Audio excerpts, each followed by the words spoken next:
안녕하세요. 네, 한때 유행어처럼 번졌던 인사말 부자 되세요. 부자 되세요. 예. 네, 맞아요. 요즘은 근데 행복하세요가 최고의 덕담으로 떠올랐대요. 네. 지금 말씀 들으니까 엊그저께 제가 신문에서 봤는데 요즘에 현대인들은요 행복해야 된다 이렇게 집착하는 행복 증후군에 시달리고 있다 그래요. 근데 제가 최근에 한 기사를 보니까요. 그 우리나라 GDP는 전 세계 15위로 상위권인데요. 행복 지수는 그에 비해서 아이고 OECD 34개국 중 27위로 하위권이라고 합니다. 국가는 점점 잘 살고 부유해진다는데 국민들은 불행하다고 생각해요. 이게 고민, 이참이 우리가 이게 걱정입니다. 네. 행복 지수가 이렇게 땅에 떨어질까? 자꾸만 행복을요. 한번 있을까 말까 하는 행운이라고 생각하는 것 같아요. 아니거든요. 일상에서 자꾸 소소한 데서 나오는 게 행복인데. 오늘 맞습니다. 이 얘기를 해주실 분은 네, 그렇습니다. 거죠? 오늘 회복의 주인공도요. 작은 행복에서 정말 행복을 느낀다라고 하시는 분인데요. 행복한 웃음을 전하는 개그우먼 김현영 씨와 함께합니다. 네, 그렇습니다. 못생긴 무술이 닌자 거북이 신경 많이 썼는데 추억의 책가방의 달짜 먹을 건데요. 1990년대 최고의 인기를 누린 개그우먼 김현영. 고맙다. 살아온 고맙다고 말하는 게 아니에요. 그녀가 힐링 토크 회복에 찾아왔다. 모아놓으니까 이상하다고. 수정이 절 딱 보더니 반한 눈빛 딱 보는 거. 나더러 셋째 부인이 되는 순간 코카콜라를 먹게 해주겠다고. 또 큰 돈을 다 잃어버리시니까 그때 이제 심장병이 오신 것 같아요. 나 우리 엄마랑 조금만 더 있게 저 침대 밑에서 좀 숨어 있게 해달라고. 그때 막 기도를 드리는데 이유 없이 눈물이 막 이렇게 쏟아지는 거예요, 옆으로. 엄마가 그리고 또 하나님이 좀 나를 지켜주실 거야. 꼭 개그맨이라고 얘기 안 하고요. 영화 배우. 예수님과 함께하는 김현영의 행복 스토리를 만나보자. 네, 어서 오세요. 반갑습니다. 그 어렸을 때 얼굴 그대로예요. 그렇죠. 좀 바뀌었죠, 얼굴에요. 아니에요, 정말. 근데 이렇게 예쁜 사람을 별명을 하필 닌자 거북이가 뭐예요, 닌자 거북이? 아, 왜 저한테 그랬어요? 닌자 거북이 닌자 거북이는요. 제가 보조개가 들어가잖아요. 근데 이 멀리서 보면 이 보조개까지 항상 웃는 연기를 하니까 이것까지 입으로 이렇게 본 거예요. 그래갖고 또 웃음소리가 희한하니까 그 남희석 씨랑 같이 코너에서 이제 보통 여자들한테 아가씨 영화배우 닮았어요. 그럼 되게 좋아하잖아요. 그렇죠. 영화배우 같아요. 그래서 아, 네 이랬더니 어느 영화요? 그랬더니 닌자 거북이 이래갖고 객석에서 빵 터지는 바람에 그럼 객석이 내 얼굴을 보고 이렇게 웃을 때는 공감대가 형성돼 있다는 거거든요. 닌자 거북이랑. 그거는 한두 회밖에 안 나갔는데 지금까지 20몇 년을 닌자 거북이로 생각해요. 아니 근데 저는 예전부터 선후배 사이인데 저는 되게 예쁘게 봤는데 다른 이제 뭐 선배님들이 야, 제 닌자 거북이 저 얼굴 되겠어 이렇게 그러니까 캐릭터를 그렇게 몰아가서 그렇지 굉장히 예쁜 얼굴이에요. 그런 소리 많이 들으시죠? 아니요. 제가 개인기는 괜찮대요. 눈, 코, 입 다 괜찮은데 이렇게 모아놓으니까 이상하다고. 하나하나 보면 참 괜찮은데. 네, 그래서 이게 구조의 조합 때문에 제가 못생긴 연기를 했던 것 같아요. 아니에요. 근데 그 보조개 하면 그 어렸을 때 그 앳된 얼굴이 고스란히 참 곱게 살으셨나 보다 이런 생각이 드는 게 우리 권영찬 씨가 선배예요? 아니요. 우리 김영수가 선배예요. 도저히 믿어지지가 않아. 오빠라고 불러야 될 것 같은데. 근데 그 동기 중에 어떤 분들이 계세요? 김지선 씨, 그다음에 서현선 씨, 배동성 씨, 지금 활동하시는 분은 이 정도인 것 같아요. 한 20명 정도 뽑았는데. 뭐 이제 데뷔한 지 23년이니까 위보다는 아래가 더 많을 거 아니에요. 이분도 아래라. 이제는 뭐 원로가 되셨죠. 원로가 돼요. 네, 그래갖고요. 엊그저께인가 아니요 몇 년 전에 한 그때 7, 8년 됐는데 KBS를 딱 갔는데 정영동 씨가 막 뛰어오는 거예요. 선생님이 이러는 거예요. 제가 선생님의 연기를 초등학교 3학년 때 봤습니다. 이래서 내가 이렇게 나이가 들었구나. 그때 느꼈어요. 맞아요. 근데 정말 대표적인 개그우먼이 아닌가라는 생각이 들어요. 그래서 저희가 회복의 첫 번째 검색어가 개그우먼입니다. 그 닌자 거북이보다 제 기억에는 못생긴 무술인가? 왜 무술이로 나온 거 있잖아요. 네, 마마. 맞아. 머슬아, 잘됐다. 이 가을에 이 쓸쓸한 나의 마음을 네가 달래주지 않으련? 네. 마마, 얘들아, 너희들 썩 불러가. 귀신 뭐하냐 저거 안 잡아가고. 근데 또 그 덕인지 모르겠는데 92년 KBS 코미디 대상에서 신인상도 받았고 그 이후로 뭐 거의 CF도 많이 나오셨죠. 네. 저는요 그때 그 추억의 책가방이라고 이마룡 선배님이 가방 다이아몬드 쫓아다니는 거. 선물 있어요. 뭐야 이거? 이거요? 이거 보물찾기인데요. 1등부터 5등까지 있어요. 야 이거 어디서 구했냐? 저희 오빠가요. 저녁 때 만드는데 제가 슬쩍 했어요. 저는요, 혜롱 씨, 사랑을 위해서라면요, 물불을 안 가려요. 오달자, 물이라는 사랑이라는 단어가 안 어울려. 돈 빼. 하지만 고맙다. 사랑은 고맙다고 말하는 게 아니에요. 그걸 1년 동안 하면서 CF도 여러 개 찍고 저도 거기서 제 이미지를 확실하게 이제 못생긴 그때는 분장을 안 했었는데도 못생기게 보더라고요. 그러니까 한 번 이게 주입이 딱 되면 그때는 예쁘게 꽁꽁 짰는데도 그냥 그 얼굴이 못생기게 보이는. 그러니까 그게 그 무술이 때문에 못생긴 무술. 예, 못생긴 무술이 그래가지고 못생긴 김연영 이렇게 그냥 간 아주 거죠. 그냥 지금까지도 계속 따라다니죠. 근데 좀 의외인 게 제가 보기에는 그 신인 시절이 거의 없이 그냥 싹 이렇게 빨리 뜨신 편이에요. 3주 만에 떴어요. 3주. 그때는 코미디가 50, 60% 이상의 그 시청률을 자랑할 때였거든요. 대한민국 10명의 국민이 있다면 여섯, 일곱 대여섯 명, 명이요. 7명이 다 산 거죠. 그래갖고 저 정말 슈퍼에 이렇게 서 있었던 적도 있어요. 얼마나 많이 알아보나. 딱 3주 되니까 사람들이 다 알아보기 시작하더라고요. 아, 진짜요? 그리고 제 캐릭터가 굉장히 독특했잖아요. 그렇죠. 여자로서. 비호감이었고. 그러니까 한 번 보면 잊어버릴 수가 없죠. 약간 그게 좀 인기는 가져다 줬지만 개인적으로는 좀 섭섭하셨어요. 여자로서. 예. 근데 그게요, 30대까지는 괜찮았는데 40대가 되고 이러니까 정말 이제는 서운하더라고요. 그래서 손을 대기 시작을 한 거죠, 저도. 네, 그래서 필러도 하고 그러니까 제가 그래도 그 골격은 괜찮나 봐요. 다 예뻐졌다고 얼굴 얘기를 하니까. 조그맣고 너무 아니 뭐 예쁘시니까. 개그우먼 전에는 아역으로도 출연했었다면서요? 네. 제가 79년도에 MBC 안국동 아시에 저희 집이 돈이 많아갖고요. 저희 엄마가 제가 공부를 안 하고 맨날 유리창 깨고 돌아다니니까 학교에서 부른 거예요. 그리고 아주 문제아였기 때문에 내가 하고 싶은 게 뭐냐고 물어보더라고요. 그래서 제가 난 너무 탤런트가 하고 싶다. 저는 학교 수업을 때려치고 방송국에서 쭈그리고 앉아있다가 그 지나가는 사람들이 대본 주면은 그 대본 막 연습하고 이럴 정도로 굉장히 열정적으로 TV에 나오고 싶었던 거예요. 어릴 때부터? 어렸을 때부터. 그래가지고 어쩔 수 없이 엄마가 그 MBC 직원들한테 양복 티켓을 쫙 돌렸죠. 그 당시 한 15만 원이니까 지금 한 150만 원 집이 부자였으니까. 그랬더니 그 다음에 바로 MBC에서 연락이 온 거예요. 공주가 됐다고 드라마에. 그래서 그냥 뭐 난리를 치고 가봤더니 공주가 아니라 옹주. 첩의 딸. 제가 화평옹주였고 화환옹주가 김민희 씨였고 그다음에 강수연 씨가 안국동 아씨였어요. 야, 근데 대사를 못해서 잘렸잖아요. 그렇게 만반의 준비가 딱 됐는데 밤새 연습을 했어요. 어머님, 아버님 안녕히 주무셨사옵니까? 처자는 고개를 들라 몇 살이냐? 이걸 이렇게 한 거야. 그걸 밤새 연습을 해가지고 이게 강수연이랑 딱 마주치는데 학교에다가도 다 얘기하고 너무너무 좋았는데 어떻게 해요? 난리가 난 거죠. 저희 어머님은 중학교밖에 안 나왔는데 난리가 났지.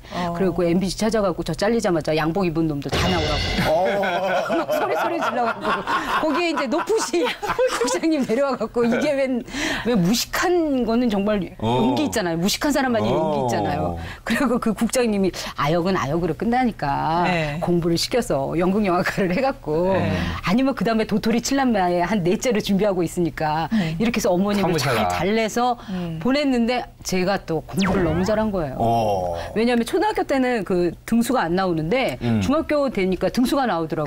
처음에 보니까 33등을 한 거예요. 내 뒤로 33등이 내 위로 32등이 있다는 게 너무 자존심이 상해갖고 밤새 공부를 했어요. 밤새. 그래서 그 다음에 6등이 된 거예요. 그러니까 엄마가 욕심이 생기는 거죠. 아, 공부를 시켜야 되겠구나. 얘가 머리가 없는 애가 아니구나. 저는 공부를 하면서도 언젠가 방송국에서 전화가 오겠지. 그리고 매일 거울 보고 연습하고 이랬는데. 연락을 하고 엄마가 나중에 끊으셨다 얘기를 하더라고요. 공부를 좀 하기로. 근데 개그맨 시험 전에 아나운서 시험도 받고 탤런트로도 이렇게 집어넣어 받고 했는데 다 떨어졌죠. 아나운서 시험도 봤어요. 아나운서 시험은 마음에만 있었고 보고 싶어. 거기는 탤런트 시험은 바로 떨어졌고 제가 키가 153이에요. 그리고 신체적인 그 제한이 있었어요. 탤런트도 160 이상 돼야 되고 오직 신체적인 제한이 없는 거는 개그맨 시험밖에 없었어요. 그래서 개그맨 시험도 근데 쉽지는 않은데. 근데 개그맨은 너무 쉬웠던 게 제가 그 대학교 생활을 하면서 연극을 어렸을 때 생각을 해보니까 내가 왜 어렸을 때 연기자가 못 됐을까를 생각해 보니까 연기를 못해서 그런 거거든요. 그렇죠. 그래서 현대극장에 가서 연극을 좀 해봐야 되겠다 그래갖고 하다가 저한테 기회가 온 게 우리들의 일그러진 영웅이라고 이문열 씨 작품이 들어왔는데 거기서 바보 김연기 역할을 했어요. 그리고 속대야 이거 뭐고 막 이러고 그때 이제 목소리 톤이나 이런 게 이렇게 하고 하이톤이 되고 굉장히 남성적인 음성을 갖게 됐어요. 근데 그러다가 잠깐 연극을 하다가 TV에서 뭐 신인 개그맨 선발대회 하는데 갑자기 탤런트나 이런 건 안 돼도 저건 혹시 되지 않을까라고 생각을 해서 딱 갔는데 전 대본도 정말 엉망이었거든요. 제 줄에 섰던 사람들이 다 제가 떨어질 줄 알았어요. 왜냐하면 말도 안 되는 걸 써갖고 왔거든. 대본 심사도 하는데. 근데 제가 계속 붙는 거예요. 3차까지. 그래서 이렇게 딱 봤더니 김웅래 그 부주관님이 저를 딱 보더니 난 자네가 했던 연극을 봤네 이러는 거예요. 그러니까 그 시험이랑 상관없이 저에 대한 그 개그맨에 대한 그 자질을 글로 본 거죠. 연극을 통해서. 그분이 그때 당시에 제일 잘 나가는 코미디 PD님이었는데 또 공부 잘하는 사람을 좋아했는데 일반 대학이 아니라 성균관대학교. 무슨 과 전공하셨어요? 사회학과요. 사회학과. 당시에는 아마 최고의 학벌이었을 거예요. 그러니까 공부도 좀 하고 연극도 하시고. 똑순이가 그 어리버리 무슨 반전이죠. 반전이었구만. 맞아요. 근데 좀 어머니 입장에서는 사실은 뭐 어머니가 데려다주고 서포트를 많이 해주셨다고 하지만 그래도 개그맨이 된 거에 대해서 좀 아쉬워하지 않으셨을까? 굉장히 아쉬웠어요. 사실은 기자나 아나운서 시켜갖고 보통 대한민국 사회가 약간 그런 쪽에 사회학과 나오면 기자하죠. 잘 가잖아요, 시집을. 그렇게 생각을 했는데 어렸을 때 꿈이라든지 이런 걸 내가 못 버리고 이쪽으로 가서 엄마가 막 창피해갖고 한 6개월 정도는 딸이 아니라고 그랬어요. 왜냐면 차 마시러 가면 이런 데 공중에 TV 같은 데 나오잖아요. 그럼 엄마 친구들이 차 마시다 이상하게 쟤는 니네 딸을 닮았다고 아우 내 딸 아니라고 우스리 할 때는 속였어요. 그러니까 너무 험하게 나오니까. 그러니까 자기 딸은 고슴도치도 자기 새끼는 예쁘다고 좀 예쁘게 나왔으면 좋겠는데 엄마가 봐도 싫거든. 근데 이게 돈이 들어오기 시작하니까 그 다음부터 밥 먹다가도 이쁜 거 다 소용없어. 너는 조금이라도 더 대한민국에 이쁜 여자들이 얼마나 많아요. 그리고 밥 먹다가도 웃긴 얼굴 있으면 막 거울 들이밀고 이렇게 이거 내일은 이 얼굴로 웃겨 막 이러고. 그 다음서부터는 얼굴은 포기하라 했죠 엄마가. 그때 당시에 영화도 그걸로 좀 많이 찍었죠. 영화도 찍었나요? 저는 영화 한 20편 정도 찍었죠. 영구와 살짝, 불게리 해갖고. 어디 가면 꼭 개그맨이라고 얘기 안 하고요. 영화 배우 김현정. 그렇죠. 야옹. 빨리 신호를 보내.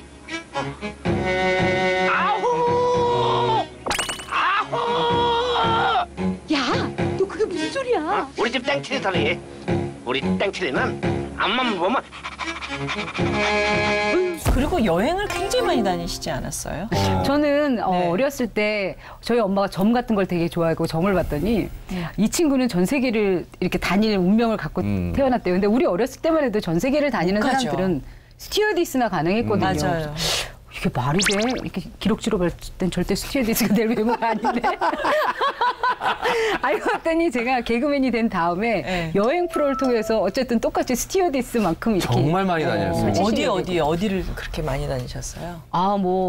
거의 웬만한 데는 다 갔고요. 남미 쪽만 빼놓고 거의 다 갔고요. 아프리카? 네, 저는 태국 같은 데는 한 50회 이상을 갔던 것 같아서 태국 홍보대사도 했고 아프리카, 케냐, 탄자니아 엄청 많이 다녔어요. 근데 또 이렇게 여행 다닐 때 함께 가면 더 좋은 친구가 있잖아요. 변우민 씨 하고 여행을 갔다고.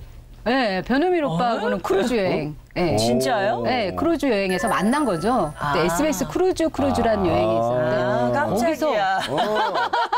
은한매까지. 은한매처럼. 특이한 것 같아요. 우리 변우민 씨 제가 잠깐 얘기 인터뷰 들어볼까요? 네? 해왔거든요. 함께 보세요. 저희가 만나봤어요. 어머. 90년대 하이틴 스타에서 나쁜 남자로 변신한 연기파 배우 변우민. 자신이 힘들 때 곁에 있어준 김연영 씨에 대한 고마움을 방송에서 표현하기도 했는데요. 저에게 이렇게까지 다시 시작을 할 수 있게끔 어려웠을 때 도와주었던 고마운 사람들의 마지막입니다. 거야. 연예계 공식 은한매로 유명한 두 분의 우정을 힐링 토크 회복에서 또 한 번 증명했습니다. 네, 안녕하세요. C채널 시청자 여러분, 변호민입니다. 오랜만에 얼굴 뵙게 됐습니다. 반갑습니다. 그게 벌써 한 15년 됐나? 여행 프로그램을 통해서 알게 됐는데 정말 여행을 좋아하고 그다음에 여행에 대한 정보나 소식을 전해주는 걸 참 좋아하고 그래서 친하게 된 거죠. 예. 제가 결혼하기 전에 그 현영이 어머님이 그 식당을 하셨어요. 제가 항상 식사를 해결했던 게 기억이 나요. 항상 이렇게 밥을 챙겨주시고 그러셨어요. 참 털털하고 누구나 다 이렇게 편하게 친하게 지낼 수 있는 그런 그 성격을 갖고 있는 것 같고 굉장히 그 진지할 때는 참 진지하고 그다음에 자기가 좋아하는 것에 대해서는 굉장히 매력적이고 생각이 깊은 아이예요. 그래서 그런 게 참 매력적인 친구예요. 자세히 들여다보면 네. 별로 그렇게 티 안 내요. 현영이는 별로 그렇게 힘들다는 얘기를 안 해요. 혹시라도 뭐 가슴이 아파서 이렇게 방송에 나가서 무슨 말을 하거나 그러면 이런 거는 앞으로 이제는 더 이상 그런 걸 잊어버려라 뭐 이런 얘기 그런 걸 조심스럽게 하죠. 예. 현영아, 방송을 통해서 이렇게 얘기한다는 게 참 쑥스럽기도 한데 사랑해. 네. 깜짝 놀라셨네. 진짜 오누이처럼 오라버니처럼 말씀하시네요. 근데 정말 이렇게 우애가 참 좋으신 것 같아요. 네, 오빠가요. 그 LA에서 알래스카까지 여행을 하는데 제가 눈병이 났는데 영어를 되게 잘하세요. 그 외국 배우기 때문에 제가 영어가 짧으니까 되게 고생을 했을 때 저 데리고 다니면서 병원 치료도 하고 그럼 굉장히 친해졌잖아요. 근데 우리 의형제 맺자. 동생. 우리는 의형제다. 내가 너 결혼식 날 내가 사회도 봐주고 하여간 우리는 끝까지 가자 이래갖고 지금까지 한 15년 이상 오고 있는 거예요. 그러니까 여행에서 누군가를 만난다는 것이 또 여행의 또 다른 묘미잖아요. 여행은요. 잘하면 굉장히 친해지고 아무리 친했던 사람도 여행으로 그날로 끝나는 그런 경우도 그냥 많아요. 둘만 있게 되는. 모든 걸 다 보여주기 때문에. 그래서 그런가요? 그 아프리카의 마사이족과 결혼할 뻔한 이야기는 뭔가요? 막 그 얘기 들었다 정말. 추장 마누라가 됐거든요. 반해가지고. 제가요. 이 무술이에게 반해가지고. 둘이 잡으려고 그랬다며? 정말요? 캐나다에서 1년간 있다가 한국을 비웠는데 갑자기 연락이 온 거예요. KBS에서 김현영 씨를 위한 밀레니엄 방송이 준비돼 있다. 아프리카를 가다다. 이거를 갖다 보통 60분짜리 방송인데 1, 2부로 80분이 생 라이브로 그래서 제가 얼마나 떨리겠어요. 어머 내가 방송을 오랫동안 안 했는데 아직도 날 안 잊어버리고 계시네. 이랬더니 갑자기 계좌번호를 먼저 달라는 거예요. 그래서 왜요? 그랬더니 선입금을 시켜드리겠다. 아니 그럼 왜 그러지? 보통 이 방송 나가고도 출연료가 안 들어오는 경우도 있어요. 두세 달 있다 네, 두세 달 있다 들어오고. 근데 왜 이러지? 그랬더니 막 정말로 마사이족을 찾아가라. 그래갖고 케냐하고 탄자니아를 열흘을 걸려서 갔는데 저희가 원래 가면 현지 가이드를 만나게 돼 있거든요. 근데 현지 가이드가 안 나오는 거예요. 알고 봤더니 어저께 죽었대. 죽은 게 그냥 별일이 아니야. 기름 사러 갔다 어저께 죽은 거예요. 그리고 딱 내렸는데 막 기린이 이렇게 서 있고 이렇게 와 여기 모형을 잘 해놨다 그랬더니 그게 막 움직이기 시작하고 막 독수리가 내는 높이로 달고 막 그 백말들 여기가 진짜 내가 아프리카로 온 거예요. 리얼이군요, 리얼. 리얼인 거예요. 이제는 돌아갈 수가 있어요. 너무 멀려가고. 그리고 우리 그때는 막 말라리아 때문에 죽으신 연기자가 있어서 약도 30알씩 먹고 그러고 갔거든요. 그러다 보니까 막 맨정신은 아니죠. 이 말라리아 약을 먹으면 온몸에 털이 다 빠져요. 상상을 하시는지. 그래서 밥만 내면 그렇게 힘들었는데 이제 막 걱정을 했죠. 마사이족을 어떻게 만나야 되나. 근데 고민 끝에 딱 맞는데 마사이족이 쫙쫙 저쪽에서 오더라고요. 마사이족은 만날 때 이렇게 뛰어요. 그렇죠. 계속. 그래서 마사이 슈즈가 나왔잖아요. 몸매가 군살이 하나도 없고 온 몸이 초콜릿 근육에다 얼굴은 요따만해요. 그렇죠. 키는 183, 5 정도 되고 얼굴이 너무 잘생긴 거예요. 잘생겼어요. 만나면 뛰어요. 그러니까 하루 종일 뛰니까 얼마나 이게 저도 뛰다가 정신 못 차는데 뛰다가 계속 말하면서도 뛰고 추장하고 뛰고 그래서 근데 이제 추장이 딱 나온 거예요. 근데 추장이 저를 딱 보더니 반한 눈빛을 딱 보내는 거예요. 그 원래 첫째 부인은 22살 정도의 아기가 있었고 넷째 부인이 한 40이었고 제가 그때 나이가 30이었거든요. 30 안 넘었거든요.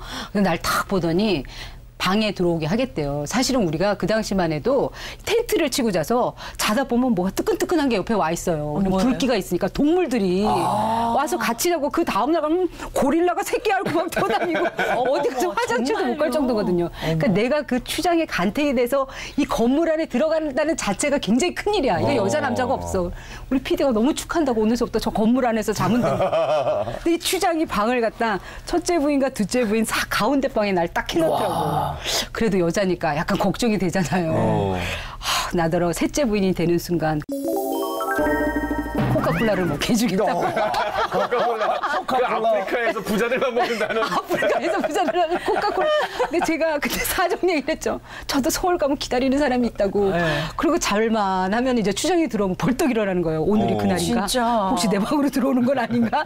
근데 첫째 방에 갈 때도 내 방을 지나쳐야 되고 둘째 방에 갈 때도 내 방을 지나쳐서 마지막으로 예의는 지켜주셨는데 이분이 저를 이렇게 맨날 물끄러미 쳐다보는데 한쪽 눈엔 개눈을 이렇게 하셨어요. 눈이 사시야. 눈이 사냥하다 다치셔. 네, 그래서 사실에서 맨날 이렇게 쳐다보면 날 보는지 저 뒤를 보는지 구분도 안 가고 맨날 거기는 막 이따만한 그 벌레들 있잖아요.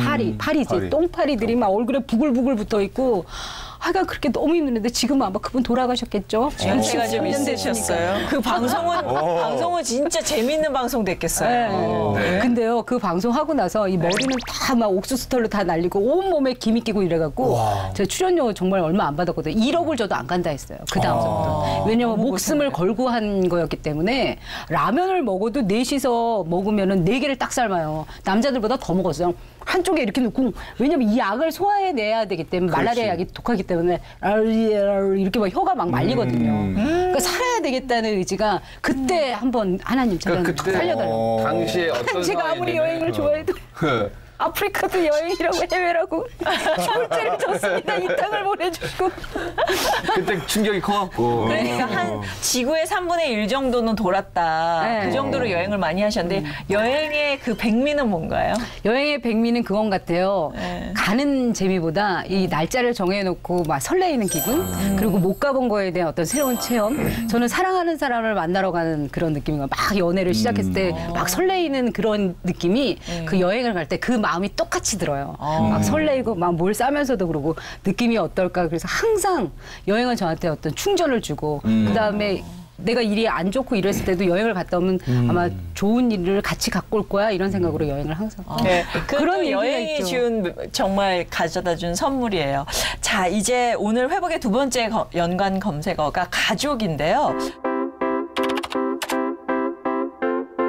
딸 부잣집의 4딸 중에서 현영 씨와 어머니 사이가 유독 각별했다. 네. 딸만 넷이에요? 네, 딸만 넷인데요. 아유, 몇째 딸? 제가 셋째 딸이에요. 셋째 딸. 부잣집 딸 4딸 중에 셋째 딸. 셋째 딸. 최진사 댁은 아니지만 김진사 댁의 셋째 따님이네요. 어머니가 무척 이뻐하셨어요. 네, 어머니가 그러니까 딸과 엄마의 관계가 아니라 애인처럼 맨날 하루에 8통화씩 전화를 하면은 내가 무슨 남자친구랑 전화하는 줄 아는 정도로. 매일 전화하고 잠도 내 방에서 안 재우고 엄마가 데리고 자고 제 방에 귀신 나온다고 막 거짓말 시켜갖고 와서 그래서 항상 나이가 들어도 엄마 볼을 만지고 자고 그러니까 너무 엄마가 이렇게 하다 보니까 남자친구도 절대 못 사귀게 하고 막 되게 유별나게 그러셨어요. 본인이 남자의 덕을 못 받고 혼자의 힘으로 이렇게 했기 때문에 딸이 똑같은 고생할까 봐. 네, 고생할까 봐. 그러신 것 같아요. 근데 아버지가 일찍 돌아가셨어요? 네, 3살 때 백혈병으로 돌아가셨어요. 어머, 그러시다. 아버님이 연극학도여갖고 제가 그 피를 받았다고 하고. 그래서 그때 신영균 씨 보면은 좀 아버님처럼 느낀다고. 네, 그렇게 거짓말해갖고. 네. 아니 어느 날 사진관에 이렇게 지나갔는데 신영균 씨 얼굴이 이렇게 따는데 저분이 우리 아버지였으면 그때는 막 배우들 사진관에 걸어놨어요. 사진관에 걸어놓을 때. 그래서 나는 그 학교 가면 그거 검사를 했어요. 뭐 아빠 이름, 네, 아빠 그다음에 직업. 집에 뭐 전세 월세, 자기네 냉장고 있는 TV 있는 냉장고, 사람. 그때 그런 거 맨날 왜 했는지 몰라요. 네, 거짓말해갖고 아빠 신영균. 이래갖고 성이 틀리네. 김씨 어렸을 때는 그런 거 모르고 막. 어렸을 땐 그러고 그래서 엄마가 막 우셨어요. 엄마 난 그래서 내가 이렇게 연예인 되고 한번 신영균 씨를 만나봤으면 참 좋았을 텐데 내가 어렸을 때 우리 아빠라고 그러고 그냥 마음속에 아빠로 생활을 쭉 했었거든요. 네, 그렇구나. 어머니가 고생 많이 하셨겠어요? 네, 고생 많이 하셨어요. 사업이라는 게 이렇게 항상 좋을 수만 없잖아요. 그래서 그렇게 잘하시다가 또 넘어갈 때는 한꺼번에 쫙 넘어가고 그러셔갖고 중간에 고생 많이 하셨죠. 집에 막 사업도 들어오고 그래서 저도 뭐 다시 막 힘들어지고 근데 저는 집이 힘들어질 때는 공부를 했던 것 같아요. 그래서 저는 그래도 제자리를 좀 찾았는데 예. 이래저래 막 힘든 고비가 되게 많았죠. 어머니가 지병으로 돌아가셨다 그랬죠? 네. 언제부터 건강에 안 좋으셨어요? 어머니가 개를 13마리를 키우셨거든요. 강아지를? 네. 그러다 보니까 항상 심장병이 동네 사람들한테 이렇게 우리 집 애 갖고 막 이렇게 하고 사람들이 언제 이게 쫓겨날지 모르는 상황이고 또 큰 돈을 다 잃어버리시니까 그때 이제 심장병이 오신 것 같아요. 그러니까 가슴이 덜컥덜컥 가슴이 항상 덜컥덜컥 큰 돈을 잃어버린 거에 대한 가슴과 강아지들을 키우면서 항상 죄인이 된 거. 어느 날 이렇게 바깥에서 모습을 보고 주위에서 개들이 다니시면 개 짖으니까 조용하게 하라고. 네. 그리고 또 비둘기를 50마리씩 막 먹이를 주고 다니시고 길거리에 뭐 이렇게 널브러져 있는 개 있으면 우유 사서 꼭 먹이고 제발 그렇게 하지 말라 했거든요 제가. 근데 그게 천성이신 것 같아요. 하여간 동물을 너무 좋아하셨어요. 돌아가시기 직전까지 13마리. 내가 외국에서 살다 보니까 이제 못 견디겠더라고요. 집에서 냄새 나고 이걸 뭐 어떻게 할 수가 있어요. 그쵸. 엄마하고도 굉장히 많이 다퉜는데. 두세 마리도 힘든데 어떻게 13마리를 네. 했어. 근데 엄마가 그러더라고요. 막 소리 지르면서 나 죽으면 내 무덤에 한꺼번에 다 넣을 거니까 너 신경 쓰지 말라고 막 이래갖고. 그렇게 하다가 나중에 엄마가 돌아가셨을 때 오히려 제가 그 13마리를 한 마리도 어디다 못 주겠더라고요. 그렇게 2년 동안 생활을 했죠. 어두움 속에서. 근데 저도 2001년도에 아버님이 갑작스럽게 암으로 돌아가시니까 그 상처가 크더라고요. 그러면은 친구 같은 어머니였는데 좀 많이 힘드셨죠. 상처가 큰 정도가 아니었죠. 저는 그 당시에 이혼도 같이 했기 때문에 모든 게 왜 옛말에 그렇잖아요. 좋은 일도 겹쳐오고 안 좋은 일도 겹쳐오고 한꺼번에 오더라고요. 그래서 참 생각을 해봤어요. 제 인생에 대해서 나란 사람은 어떻게 살아왔나. 그래서 뭐 쭉 어렸을 때부터 보니까 제가 그렇게 나쁘게 산 인생이 아니에요. 굉장히 일반 사람들보다는 세계도 많이 보고 그럼요. 또 방송을 통해서 여러분들한테 사랑도 많이 받았고 지금 이 생활보다 내가 떨어진다면 이건 내가 못 견디겠더라고요. 그래서 저는 그때 어머님 돌아가시고 이제는 정리를 해야 되겠다. 내 인생을. 왜냐하면 나는 한 번도 엄마가 돌아가시고 이게 생활이 이렇게 돌아갈 거를 상상도 못해서 항상 대화를 할 때 엄마 죽으면 나는 못 살 것 같다고 엄마 죽으면 3년 안에 나 데려가라고 막 이런 얘기를 항상 했거든요. 네. 그러니까 그 기간 안에 그렇게 힘들었던 거죠. 방송도 없었고 또 그 외에 뭐 결혼 잘못해서 빚에 대한 독촉하면서 집은 뭐 거의 막 이상한 상태지. 저의 모습도 정말 이상하게 바뀌어가더라고요. 그러니까 의욕이 없으니까 모든 거예요. 사람이 막 굉장히 다운되잖아요. 저희는 방송에서 그런 얘기를 못 들어서 아니면 그렇게 어려울 때 저희가 접하지 못해서 김혜영 씨한테 그렇게 큰 일이 있었다고 신이 낙낙하시고 또 좋은 생각을 일만 있을 줄 못했는데 그건 엄마가 살아생전에 항상 말씀하신 게 어려울수록 화려하게 하고 다니고 잘 나갈수록 평범하게 하라고 그래갖고 저는 어려울수록 세상 밖으로 안 나왔던 것 같아요. 사람들도 좀 안 만나고. 엄마가 치매로 힘들어하셨어요? 치매도 오시고 신부전증에 폐부종이 같이 왔죠. 근데 병원에서는 사실은 노안이라고 내보낸 거예요. 일주일 안에 다시 들어가 보니까 엄마가 이제 더 이상 수술을 해도 죽고 안 죽고 안 해도 죽고 심장에 있다면 혹이 있어서 그게 왔다 갔다 한다는 거예요. 어머나. 근데 거기다가 엄마가 나중에는 저를 못 알아보기까지 하더라고요. 혼수. 그러면서 근데 그게 죽기 직전에는 뭐가 오나 봐요. 저 2명이 와 있다고 자꾸 그래 침대 옆에. 근데도 이제는 놓쳐야 되니까 중환자실에서 아침에 뭐 1시간 저녁 때 1시간밖에 면회가 안 되는데 그거 헤어지기가 싫어갖고 엄마가 이 말은 못하니까 손으로만 이렇게 이걸 안 놓는 거예요. 엄마가 가지 말라고. 근데 막 등치 큰 아저씨들이 들어와서 그때 이제 어디 가서 그렇게 저 누구라고 얘기 안 하는 편인데 저 사실 개그맨 누군데 나 우리 엄마랑 조금만 더 있게 저 침대 밑에서 좀 숨어 있게 해달라고. 그래서 그렇게 막 억지로 엄마 손을 막 이렇게 잡고 힘들었었는데 마지막으로 가실 때 엄마가 갑자기 너무 좋아지시는 거예요. 근데 이제 상태가 제가 혼자 밥 먹는 게 너무 힘들어갖고 김밥을 이렇게 사갖고 딱 갔는데 엄마가 그걸 이렇게 보더니 김밥 한 개만 먹고 싶다고 그러는 말씀을 하세요. 김밥. 얼마나 한 달 이상의 음식을 못 드시니까 김밥이 너무 김밥. 그래서 엄마 이거 먹어도 돼? 근데 그걸 입에다 이렇게 넘기시다가 그대로 토하시더라고요. 그리고 그 다음 날 돌아가셨어요. 근데 지금도 요즘도 제가 봉사활동을 중환자실에 가면 너무너무 마음 아파요. 그 사람들은 그것만큼 힘든 게 없는 것 같아. 살아가는 사람을 내 눈으로 보면서 이걸 보내줘야 된다는 게 너무너무 가슴이 아프기 때문에 사실은 죽음이 하나도 안 들어온 게 이제는 운전을 해도 제가 되게 겁쟁이라 이렇게 막 모든 걸 되게 두려워했는데 겁나는 게 없는 거예요. 죽으면 엄마 보면 되는데. 그러니까 세상에 대한 막 이런 게 좀 강해지긴 하더라고요. 옛날에는 죽음이 굉장히 두려웠어요. 어떡하지? 죽으면 어떡하지? 근데 지금은 엄마가 그리고 또 하나님이 좀 나를 지켜주실 거야. 내가 아직 더 할 일이 남아있으니까 뭐 이렇게 생각하죠. 또 아까 어머님 돌아가신 거와 함께 또 이혼이 또 그때 겹쳤잖아요. 네. 근데 남편 때문에도 되게 힘들었다고. 근데 결혼을 늦게 결혼하신 네, 저 38살에 결혼했는데 이 40살이 되면은 또 제가 보여줬던 이미지가 못생긴 이미지, 못생긴 모습 이러다 보니까 느낌이 결혼 안 하고 있으면 진짜 무슨 하자가 있는 여자로 보일 것 같아갖고 정말 가고 싶었어요. 근데 기내에서 어떤 분이 제가 EBS 라디오를 진행했는데 그 라디오에 나온 제 얼굴만 보고 연예인인 줄 모르고 좋은 사람이 있으니까 한번 중매 한번 해보자고. 그래서 하늘에서 만나주는 인연은 굉장히 큰가 보다 생각하고 그분이 중매를 해갖고 결혼을 했는데 그 사랑은 오래가지 않았죠. 왜냐하면 알고 봤더니 이분은 이제 하동포구라고 제철국집을 했는데 그게 힘들어서 연예인이랑 결혼을 하면 이게 좀 PR이 되고 이 사업이 좀 잘 돼야 되는데 네, 장사도 잘 되고 인테리어도 되게 잘해놨는데 잘 안 되고 그러다 보니까 돈에 자꾸 쪼들리는데 결혼한 지 석 달 됐는데 집에 갔더니 빨간 딱지가 다 붙어 있는 거예요. 그래서 내가 이게 뭐냐고 나 결혼한 지 석 달밖에 안 됐는데 이게 뭐냐고 그랬더니 형한테 돈을 한 3억 정도를 빌려줬는데 이게 형이 이번 달 되면 3억이 나온다고. 근데 여기서 제가 기사도 정신을 안 발휘할 수가 없죠. 연예인 부인에다가 남편이 갑자기 3억이 필요하다는데 여기저기 갯돈이니 내가 돌릴 수 있는 돈들을 다 해다 줬죠. 근데 그냥 그게 빚의 결론이야. 그게 스타트였던 거예요, 사실. 네. 이걸로 끝나는 게 아니라. 알고 봤더니 이 사람의 빚이 나중에 이혼할 때 보니까 20억이 넘는 빚이 있다는 거예요. 그러니까 이혼을 해주겠다고 얘기를 하더라고요. 결혼 생활은 6개월도 못했어요. 그것도 주말에만 내려갔고. 아유, 저런. 우리 어머니가 아프실 때 병문안도 제대로 안 오고. 그리고 그러니까 왜 엄마가 왜 반대했는지를 알겠더라고요. 이혼할 때 보니까 내가 4번째 여자였더라고요. 결혼하고 이혼하고 결혼하고 이혼하고 결혼하고 이혼하고. 저는 그래서 지금도 생각할 때 내 결혼으로 엄마를 보내지 않았나라는 생각이 들어요. 조금 더 오래 사실 수 있었는데. 엄마는 충격이 심했어요. 그게 너무 컸어요. 그래도 이제 세월이 지나서 그냥 다 용서한다 이렇게 생각하시고 그 작은 행복에서 정말 큰 행복을 찾는다 이렇게 말씀하시더라고요. 그래서 저희가 회복의 3번째 검색어로 작은 행복을 들었는데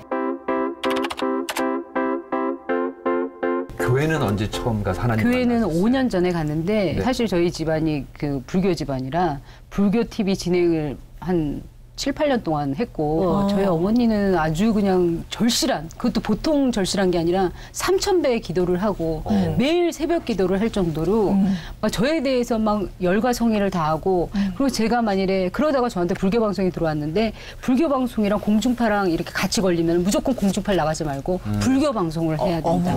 어머님이 아주 열성적이었었고 저도 뭐 엄마의 뜻을 이뤄서 뭐 어머님도 돌아가셔서 조계사에 모실 정도로 굉장히 불교적인 모든 걸 다 이러다가 제가 막 어머님 돌아가시면서 너무 힘들어하고 있을 때 그때 중국에서 드라마 제의가 왔어요. 내 사랑 제주라고 이게 한국이랑 중국이랑 합작인데 거기서 이제 그 룸메이트로 박혜숙 탤런트 권사님이시거든요. 그분을 딱 만났는데 저는 그분이 너무 무서워갖고 나이 차이도 많이 나고 또 탤런트시니까 난 개그맨으로서 연기를 하러 갔고 그래서 제가 방 구석에서 이렇게 움츠리고 이렇게 있으니까 제 얼굴을 보더니 네 얼굴이 굉장히 어둡대요. 뭔가 굉장히 안 좋은 기운이 있다는 거예요. 사실 그럴 때였거든요. 우울증으로 힘들었고 잠도 못 자고 막 힘들 때 이제 중국에 가서 그 드라마를 하게 됐는데 또 안재모 엄마 역할이었거든요. 하게 됐는데 갑자기 내 손을 딱 잡더니 서울에다 전화를 막 거시는 거예요. 목사님한테. 그래서 전화로 이 친구 기도 좀 해주라고. 그래서 제가 쭉 말씀드렸죠. 엄마 돌아가신 지 지금 2년째인데 거의 밤마다 엄마를 꿈에서 본다. 그리고 해외여행을 가도 항상 그 귀신들을 봐요, 저는. 그래서 왜 나한테 이런 게 보이지? 나 이게 너무 무서워서 혹시 내가 뭐 무녀의 길로 가려나? 막 이런 거 있잖아요. 귀신을 보거나 이래갖고. 그렇게 힘들어한 찰나에 박혜숙 권사님이 나한테 기도를 해주고 막 거기서 그러니까 국제적인 전화로 저한테 그래서 갑자기 저는 불교인데 그래서 그날 기도를 하고 잠을 잤는데 꿈속에서 엄마가 나타나신 거예요. 너 때문에 내가 죽을 것 같다고 막 이러면서 소리 지르는 거예요. 내가 이제 마음의 문을 기독교 쪽으로 약간 열려 하니까 우리 엄마가 굉장히 막 꿈속에서 정말 이거는 드라마 같은 일이잖아요. 금방 일어난 일이 잠만 자면 일어나니까. 그랬더니 박혜숙 권사님이 저한테 하시는 말씀이 엄마의 모습이 아니다. 엄마의 모습을 가장을 해서 나를 매일 괴롭히는 거라는 거예요. 빨리 죽으라고 너. 이렇게 힘들게 살지 말라고. 그러니까 드라마 촬영하면서 하나님과의 또 첫 인연을 트게 되셨네요. 그것도 중국 땅에서. 그래서 중국에서 그렇게 만나고 이제 교회를 갔는데 뭐 기도란 걸 뭐 정말 크리스마스 때 가서 빵이나 먹고 캐나다에서 교회 가면 아침 주더라고요. 그래서 던킨 도너츠하고 이런 거 주니까 커피 마시고 외국에서는 교회 가야만 꼭 아침 먹으니까 그런 식으로 해서 그냥 가볍게만 하고 이랬는데 그때 막 기도를 드리는데 온몸이 막 푹 떨리는 게 땀이 막 나더니 그다음에 이유 없이 눈물이 막 이렇게 쏟아지는 거예요, 옆으로. 이건 뭐지? 이거 왜 이러지? 나는 지금 기도하고 있는데 이 생각을 했죠. 근데 뭔가가 이제 그때 내 안에 뭐 뜨거운 게 온 것 같더라고요. 네. 근데 현영 씨가 아까 전에 말씀하시는 거 들어보니까 교회를 다니고 난 다음에 피청산도 다 했다. 피청산이 됐어요. 교회 처음 갔을 때 기도를 했어요. 하나님, 빚만 없어도 살 것 같아요. 이 빚 좀 해결해 주세요. 이 돈에 대한 고통은 정말 견딜 수가 없어요. 근데 정말 2주 만에 그게 해결이 됐어요. 어떤 분이 뭐 이렇게 큰 계약이 들어와갖고 그걸로도 해결이 됐고 딴 쪽으로도 해결이 됐고 그래서 정말 그거에 대한 건 깜짝 놀랐어요. 진짜 그렇구나. 그리고 열심히. 근데 지금 기도하는 장면을 재현해 줬는데 정말 연기 잘하네요. 그때 그 모습 그대로를. 정말 빚만 없으면 살겠더라고요. 네, 애절하죠. 네. 이자에 이자가 막 정신을 못 차리니까 써보지도 못하고 막 계속 그러고 하니까. 근데 그 예를 들어서 이제 이렇게 사찰 같은 데도 방송 많이 하러 다니셨잖아요. 근데 이렇게 교회 나가서 하나님 만나고 좀 이렇게 마음은 편해지셨어요? 네, 정말 그 교회를 갔다 오면 왠지 뭔가 편안해지고 그다음에 뭐 큰일이 생겼을 때 있잖아요. 뭐 강의인데 이 강의하는 대상이 굉장히 어려운 사람들이거나 이랬을 때 내가 좀 벅찬 일을 할 때 그때 기도를 꼭 드리죠. 제가 이 일을 해낼 수 있도록 나는 작지만 내 안에 큰 힘을 주시라고 이렇게 얘기하죠. 정말 제대로 기도를 하시는 것 같아요. 제가 뵙기에는 막 시작하셨다고 겸손한 말씀을 하시는데 근데 봉사도 그렇게 열심히 하신다면서요? 네. 당진병원에서 그 홍여진 씨가 그 암으로 유방암으로 힘드셔갖고 중환자실 봉사를 해요. 한 달에 한 번씩. 거기 가면 장미꽃을 갖고 다니면서 그 사람들이 얘기를 안 들어도 거기다가 인사를 드리는 거죠. 금방 나으실 거예요. 저는 누구예요? 근데 엄마를 생각하면서 그 봉사를 하는 거죠. 근데 정말 저를 못 알아보더니 눈만 꼼뻑꼼뻑해도 그 느낌이 들어서 봉사를 하면서 또 그 상황이 힘들지만 이분이 또 거기서는 되게 힘든 시간이니까 저를 통해서 그렇죠. 네, 기쁨을 가지시라고 그러죠. 근데 저도 이제 가끔 목사님은 뭐 워낙 많이 다니시고 근데 호스피스 병동 가면요 저도 자꾸 돌아가신 아버지 생각나서 네, 그게 힘들어요. 나도 모르게 왈칵 쏟아지고 그런 건 어떻게 이겨내세요? 그냥 오히려 더 웃어요. 웃고 제가 드렸던 거 그냥 그분도 애기처럼 대우해줘요. 제가 선생님처럼 애기처럼. 왜냐면 애기니까 말도 못하고 이제 이 눈도 이렇게 잘 보이지 모르니까 그냥 느낌만 드리고 내가 누군지도 잘 모르겠죠. 그래요. 근데 어려운 일 겪으시면서 행복관이 굉장히 많이 바뀌셨다면서요. 네. 큰데 행복이 없더라고요. 소소한 행복. 옛날에는 굉장히 큰 게 행복할 줄 알았는데 아니에요. 요즘 시골 내려가도 이런 데서 살아도 참 좋겠다. 이제 생각이 점점 이렇게 작아지는데도 그 작은 게 그 작지 않더라고요. 모든 게 다 소중한 게 그런 게 보이기 시작한 거죠. 저는 정말 시골에 내려가서 살 생각도 있어요. 근데 제가 보니까 이렇게 어머니 때문에 힘드셨고 또 남편 때문에 전 남편이 또 힘들었었고 그걸 다 이겨내셨잖아요. 근데 지금 또 방송을 보는 많은 분들 중에 또 그런 비슷한 힘든 일로 이렇게 아파하는 분들 있잖아요. 그런 분들에게 내가 한번 해보니까 이겨낼만 하더라고 위로해 주신다면 좀 어떤 말씀 하고 싶어요? 정말 힘들 때는 그런 생각을 하면서 살았어요. 이게 오늘 꼭 죽을 것 같다라고 생각할 때는 그래, 난 내일 죽어. 이렇게 생각을 한 거예요, 아예. 나는 오늘밖에 시간이 없어. 이렇게 생각하니까 좀 견뎌낼 수 있더라고요. 나한테 남은 시간이 오늘밖에 없는 거야. 그렇다 보면 누워있을 수가 없어요. 밖에 나가서 장도 한 번 더 보고 애기들도 보고 방송국 구경도 한 번 더 해야죠. 그래갖고 자꾸 추스리는 거죠. 나한테 남아있는 시간이 스스로 얼마 없다라고 자꾸 생각하는 거야. 내일 내가 어떻게 될지 몰라. 그리고 왜 그 얘기 있잖아요. 오늘 내가 헛되이 보낸 시간이 어제 죽은 사람이 그렇게 그리워했던 그날이다. 이 생각을 항상 머릿속에 떠올리면서 정말 힘들고 아무런 할 일이 없을 때 그 생각을 하는 거죠. 나 이게 오늘이 마지막일 수도 있어. 이렇게 보낼래? 이러고. 그래요. 올 한 해 특별히 본인의 어떤 회복을 원하시는지 우리가 알고 같이 기도해 드릴게. 저는 이제 그 몸이 좀 약해서 조금 일을 하면은 대장포진이라든지 이런 것들이 와갖고 일을 줘도 못할 때가 있었어요. 일을 많이 주셨어요, 하나님이. 막 정말 정신 못 차리게. 근데도 제가 몸이 안 따라서 못할 때가 있어서 좀 몸이 계속 건강했으면 좋겠고요. 또 한 가지 바라는 게 있다면은 엄마 돌아가시고 저 혼자 강아지들이랑 생활한 지가 한 5년이 넘으니까 7년 가까이 되니까 지금 몇 마리 키우는데? 3마리요. 네. 그러니까 이제는 제가 뭐 그렇게 큰 부자를 원하는 것도 아니고 뭐 굉장히 잘난 사람을 원하는 것도 아니고 나랑 비슷하게 같은 생각을 갖고 있는 사람을 그러니까 그런 사람이 옆에 있었으면 하는 분. 쭉 얘기를 듣다 보니까 정말 큰 것이 성공이 아니라 작은 것이 아름답다라는 진리를 체득한 사람답게 아주 그 소소한 행복을 말해주는데 아주 그 기쁨은 마음속의 행복은 결코 작지가 않은 아주 꽉 찬 느낌이 들어요. Big is success가 아니라 small is beautiful. 깜짝 놀랐습니다, 목사님. 이렇게 작은 것이 아름답다는 진리를 체득한 아름다운 우리 김혜령 씨. 이제 오늘 이 회복의 흔적을 남기러 같이 가볼까요? 네. 가보겠습니다. 네, 이제 마지막으로 회복의 흔적을 남기는 시간입니다. 자, 한번 손을 대시고. 손을 대시고. 핸드 자, 프린팅. 꾹 눌러주세요. 네, 살짝 들어주세요. 네, 됐습니다. 다시 한번 눌러주세요. 저희가 요거를요 아주 예쁘게 브론즈로 떠가지고 연말에 액자를 만들어서 어려운 이웃들을 위해서 이 경매를 붙일 예정이에요. 그래서 비싼 값으로 팔리면 이게 또 많은 이웃들에게 사랑으로 전달이 되는 거죠. 이거 이래갖고 집에 가는 거예요? 네, 이거 이대로 집에. 이게 개구나. 이제 손바닥부터요.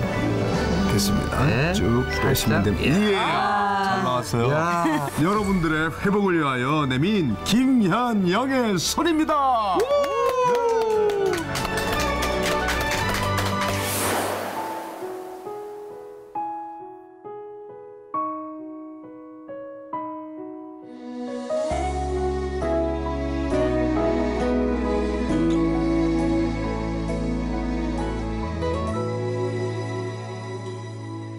주님 말씀 따라 나는 걸어가네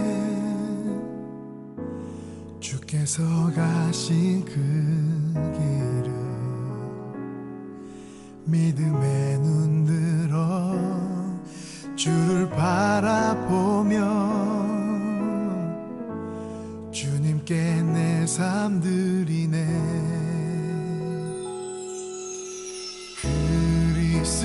그리스도 그 거룩한 이름 생명 다해 그 길을 걸으리 예수 예수 예수 그 사랑 없으면 나는 무엇도 아니요 십자가에 걸